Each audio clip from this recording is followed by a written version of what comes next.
All right, so me and Chris has been busy. On our off days, we would take the excavator and put these big old logs.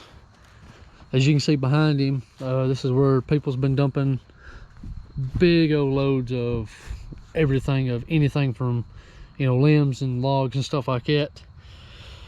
So we've been busting it, and we got 3, 4, 5, so we got 6. We just got rid of 2, and then we just restacked these 1.5, well actually 2. There's 2 ricks here. We got them set up for 3 there, 1, 2, 3, and then 2 there, and then quarter of 1, and then a rick over there. And we've got some pine, but I had this thing mounted way over here. So as you can see, we still got a bunch to cut and bust like that. Mostly oak, sweet gum, hickory, poplar, and all the good stuff. I ain't no person that knows all that right there, but I can tell you by when I'm cutting into it. But we got a lot of hardwood, a lot of oak, mostly red oak and white oak, maple, but there's not much maple here. And so we've been busting, and then we've run into a problem with the excavator, and I'm going to show you after I show you this. So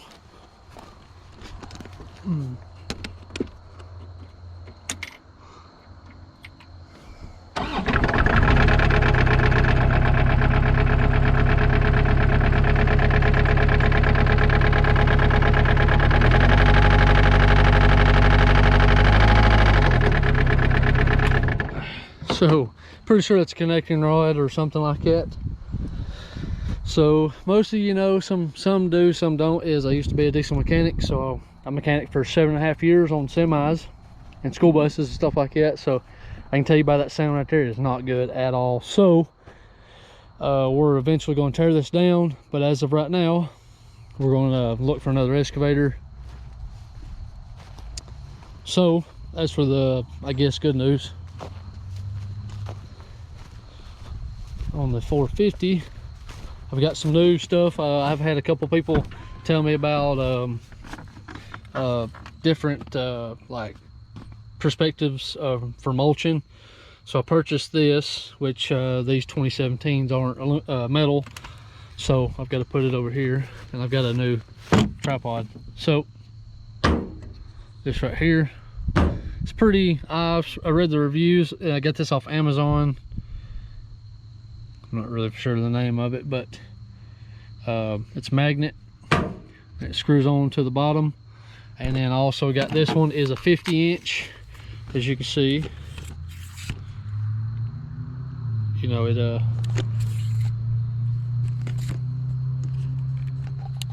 it opens up. So it opens up to 50 inches. So very happy. So just kind of just learning of what I need. This is what I had. I'll show you. This thing has been sat on, ran over, and it's supposed to pop out and it locks, but it's supposed to have little pieces at the bottom. This is where I shove it in the window, so that way it holds it. So this is what I had, so it's not even that tall. And I got this 50-inch, and then I've got this, so we should be doing a little better on videoing from the outside. I picked this up from the store today. Oops. Looking up excavators. Not really branded, but I'm looking for price and hour wise, and then also what it looks like too. So me being a mechanic, I'm meticulously about my equipment. What sucks is I literally purchased some sprockets for the excavator, and I've got a roller. I think it's actually in the back of the truck, which I haven't had time to clean it out. Okay, here it is. This is the roller that Kubota sold me, but the thing is, they don't have the internal pieces that it bolts into, because these are completely wore out. So I've got a lot of money in parts, and Ain't got nowhere to, well, I'd say ain't nowhere to put it, but I mean, we can still fix the excavator. It's just, as of right now, the motors are $12,000. And as of right now, we're busting wood to keep going to make the extra money.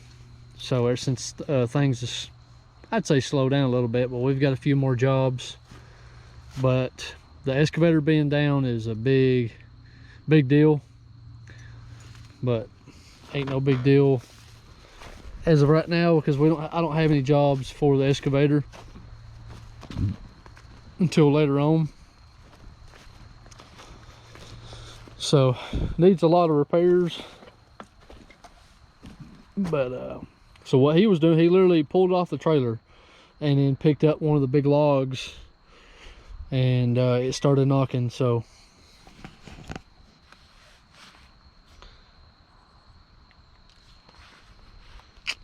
yep, just trying to get it going, and then gonna have to put it in the dry and let it go ahead and get started for to be tore down. Well, it almost fit. So which these little carports, man, they're not really too high.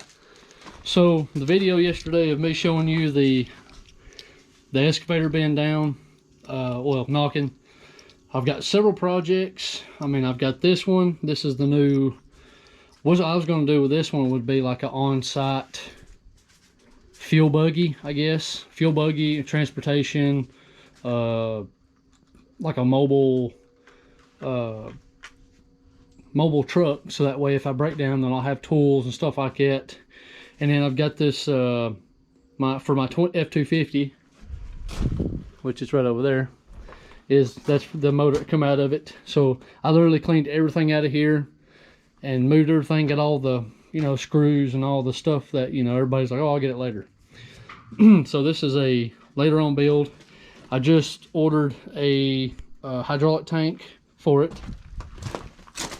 So with that bracket, it kept leaking down in there, and you could see, I mean, it's nasty. So it's going to get washed and cleaned up. So it was $1,000 from a Ditch Witch dealer. And then I need to order a filter for it too. I'll probably try to get the filter number too, because since the excavator's down, didn't really have quite the extra $1,000 to do that, but I can fix this one and sell it. So it's a SK650 with 2,036 hours on it. So other than the hydraulic leak and that fitting right there leaking the little 45 off the grapple worked awesome. So then I'm gonna get it cleaned up and then sold. That way we can put a down payment on a brand used machine. So then of course I'm gonna go get I've got to get parts for the 450, since I've been having steering problems, which I found out that I accidentally had the hubs locked in. Hopefully I didn't damage anything. I should be fine. Then I'm gonna start tinkering on this one to kind of figure out what I need to do with it. Either fix it and build it and then have it ready for one of my 450 or my 250. But so I also found the teeth that I thought I lost, so I can get more use out of them. So I will show you that from the ones on the machine now. So this is a big ordeal when somebody's tore apart, as you can see, which I threw this over it for, you know, stuff to get on it. So an engine's about 2,900, so this is going to be a last minute because it'd be nice to have it, but I can walk. And then I got this one, it's not cheap, and then this one's only $1,000 fix, so we're going to go it first. Yeah, look at that. Phew. I know, right? So that's how bad the teeth are. I mean, these are $1,400 a set. You get 40 of them. Yeah. So you get this to that. I mean, it would buff out, but the thing is, there's a depth that it has. So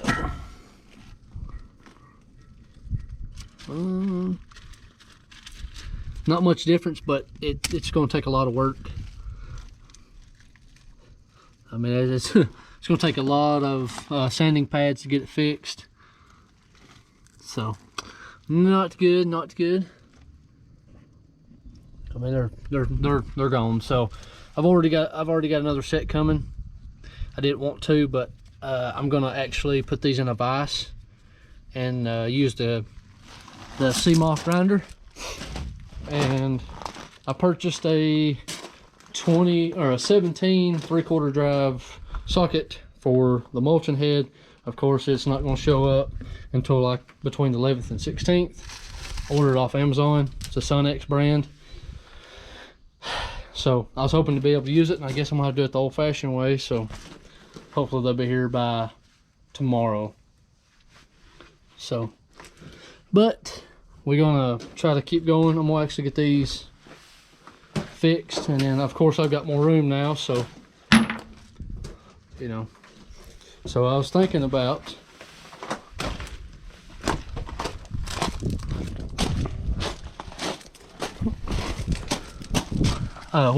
before I show you what I was going to do, was that last job that we done. This is, I mean, that's just nothing but pebbles and rocks on the skid plate or skid shoes. I was thinking about putting my stack about right in here. So, oh yeah, it sounds wicked. All right, so with everything going down and having problems with this one, I probably need to rotate the steer tires and the back ones too. So today I have parts to put on. I got these KYB gas shocks. These are a mid-tier. I mean, these was like $115 a piece, I think they was, but that's the price that you go with for the nice 450s. I put a steering shock on it, and it didn't fix it because I think just because they're so heavy. So I do parts in there, or sockets, and with these Fords, you know, some of them are in the spring, but these are right here, so it's kind of hard to get to. So I was like, well, if I can't get in there with a wrench, because I don't have all my stuff here at this place, you can go in from the top. See right there, I should have enough extensions, but I do have the snap-on long neck. I think this should do fine. I gotta find out what size. It's probably 18 or 19. So get in there and just do it right there, easy. So also, I have some sway bar bushings. Well, these are the shocks. When I opened the box up, they all fell out.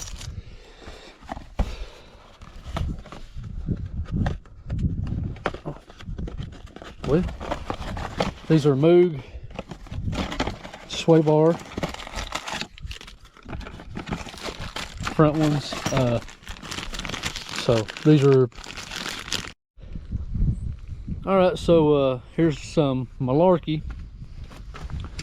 This is, let's see, where'd that thing go? Not even for sure it went, but this is one they gave me that goes with it. I said, okay, cool, no big deal. And the one that it goes on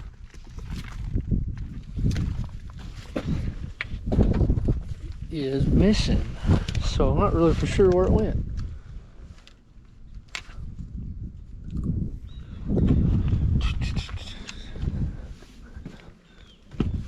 Awesome, can't find it.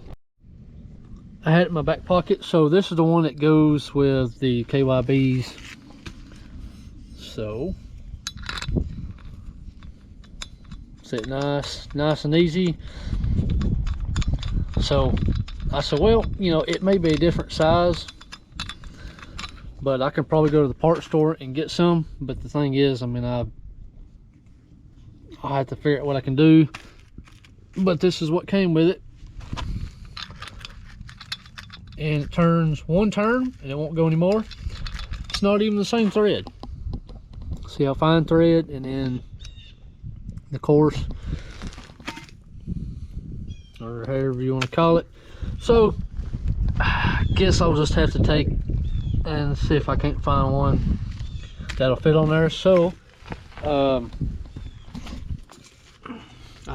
when I took this off, I threw it, and of course it put a dent in it, so every time I push down on it, so I'm gonna have to take the one on the left, put it on the right. So I guess that's what I get for assuming everything was correct, but it's not. All right, so I got the new shock in. It's bolted, even with the new style, I guess, is a little longer. So I had to put a wrench on it and then put the bottom on. Very simple, very easy. And you can get through the top side up here, and there's like a little plastic piece on the thing for the bolt. And then I put the other side on, and luckily this one's, it started leaking at the bottom, but this one's a lot better than this one. So until I can get some parts, it's super cold, and I just don't feel like getting out today. And then I'm going to put the bushings, these right here, put these on. So figured I'd just go ahead and show that and unbolt it from there, put those on. Hopefully it fixes some of my problem, but I did realize that this one's okay. You can see by this dust right here. I'm thinking that the caliper is bad. Ouch. These are okay for right here for the sway bar, but I figured I'd go ahead and replace it, be done with it. You can't really see, but you can tell by the dust. I don't have my thing, but can't really tell. I can't get my big old head out of there to look at it. But the brake caliper seems to be sticking. I think could be another cause too. I mean, it's just that little loop. So go ahead and put the sway bar bushings in and be done with it. Go ahead and into the cheapest option. So go ahead and see if I can't take this to the store. Can't get a lock washer, something like this, just with a lock washer, or a lock nut. So we'll just kind of throw this in the truck. That way I can deal with that later.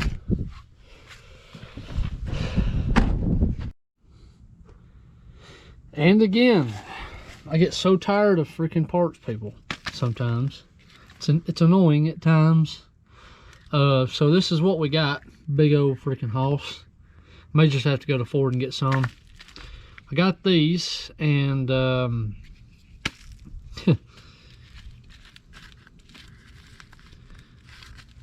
there's a difference. Big difference. You can tell they've been rubbing. I mean, I could probably put them in there, but it ain't gonna do no good, I don't think. Actually, since I got me some new stuff,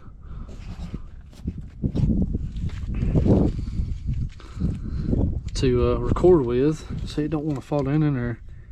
This is the problem, because it's not going to completely, I don't think. I mean I could, but since it has the in-depth, the depth thing in there, I mean I could probably put it in there, but I don't know, like the tightness wise, because see there's a gap in there. So annoying, dude. I think because the way they may have ordered the back ones when I said front sway bar. So I'm just gonna put these back on and bolt it back up. They don't seem too bad, but you can tell they're dry rotted. So, but they're not torn or anything like that. So hopefully the shocks was pretty bad, but I don't think that's what's causing the death wobble. But I was just hoping to have new stuff. So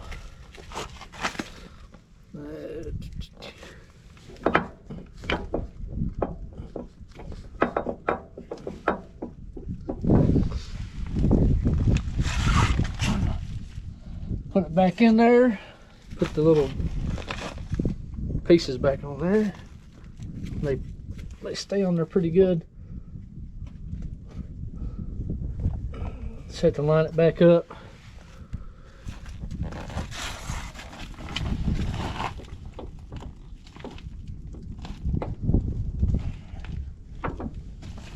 I think everything else is pretty good. May have to actually lift it up and do the wheel bearing check.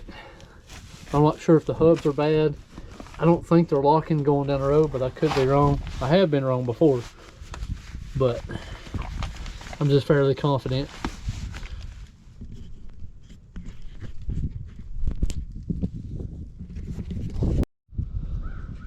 So I got the oil topped off, the coolant topped off.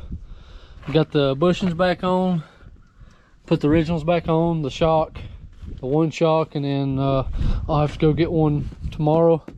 I guess I'll drive it tomorrow to see if the shock done any better.